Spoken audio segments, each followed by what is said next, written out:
Maintenant, allons voir le template ou le fichier HTML qui se trouve dans le même dossier. Ce qu'on peut voir ici, c'est qu'on peut remarquer du HTML standard, la balise H3 qu'on connaît bien, titre de niveau 3. On a un div, parce qu'on veut définir une classe pour pouvoir mettre en forme la liste des héros grâce à une grille. Mais là, il y a quelque chose de nouveau ici. On a le ng4. Le ng4, ça nous permet de faire une boucle en Angular avec la structure, avec la syntaxe du template d'une directive. Donc si on regarde à l'intérieur, la valeur de cette propriété-là, ça nous dit let hero of heroes. Ça nous permet de récupérer la liste de tous les héros qu'on a déclarés préalablement dans le component, dans la classe component. Si on y revient ici, là, ça réfère à ça ici.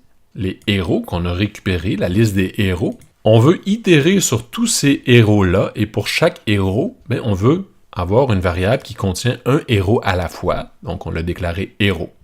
Et ça veut dire que on va entrer dans une boucle qui va itérer de la ligne 4 jusqu'à la ligne 9, ce bloc-là ici va rentrer dans une boucle for, et ça va permettre de générer du HTML.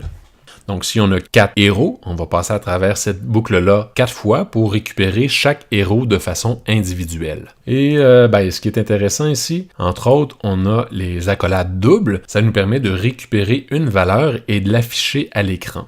Ça ressemble un peu à document.write, ça nous permet d'afficher à l'écran une valeur. Donc, on sait qu'un héros a un nom. Donc, dans ce cas-ci, on peut appeler hero.name et ça va nous imprimer à l'écran le nom du héros. Et ici, on a un lien pour le routeur.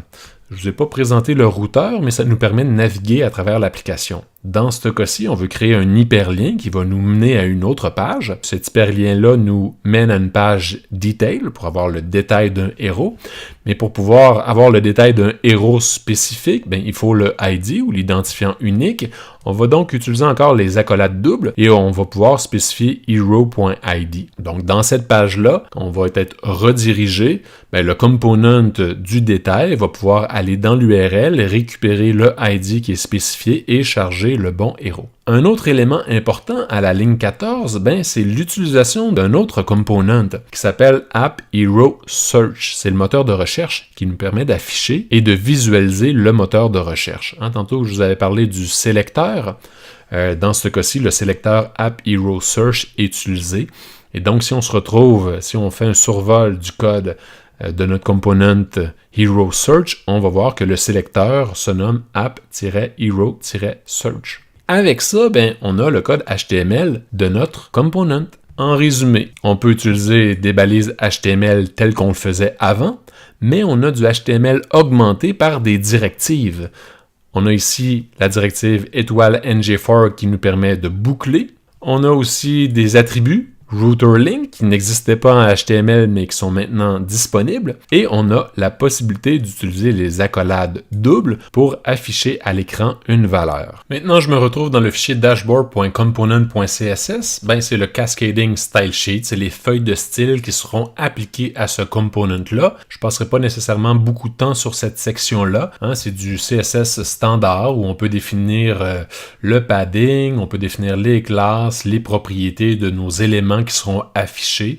Donc, on peut voir ici les balises H3, H4, la position, la largeur, les couleurs, etc. Donc, tout ça se retrouve ici à l'intérieur du fichier CSS. Voici le component dashboard avec Bombasto, Celeritas, Rubberman et Dr. IQ. Et c'est le rendu qui est réalisé par le component et le template qu'on vient de voir. Donc, on a vu le ng4 qui nous permettait d'itérer sur la liste des héros et ça nous permettait d'afficher ces 4 héros-là. Ce que je vous propose de faire maintenant, c'est d'inspecter.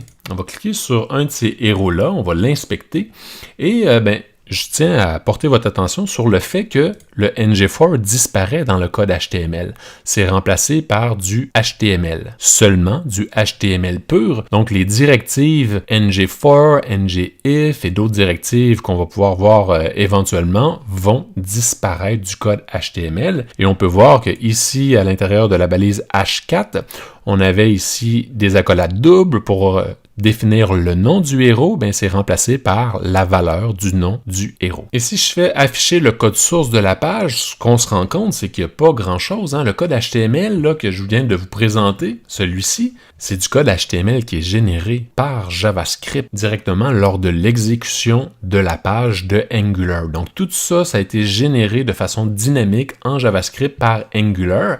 Et on peut bien voir que dans mon code HTML de base, il n'y a pas grand-chose. Il y a le AppRoot que je vous ai présenté tout à l'heure, mais il y a aussi l'injection de librairies JavaScript, le runtime de Angular, des polyfills qui nous permettent de supporter plusieurs navigateurs, les styles, les dépendances des vendors, donc des dépendances externes, et l'application principale main.js. Une fois que le JavaScript Angular est chargé, il va prendre le contrôle de la page et plus spécifiquement de la balise AppRoot. Donc c'est à l'intérieur de cette balise-là que la magie va s'opérer.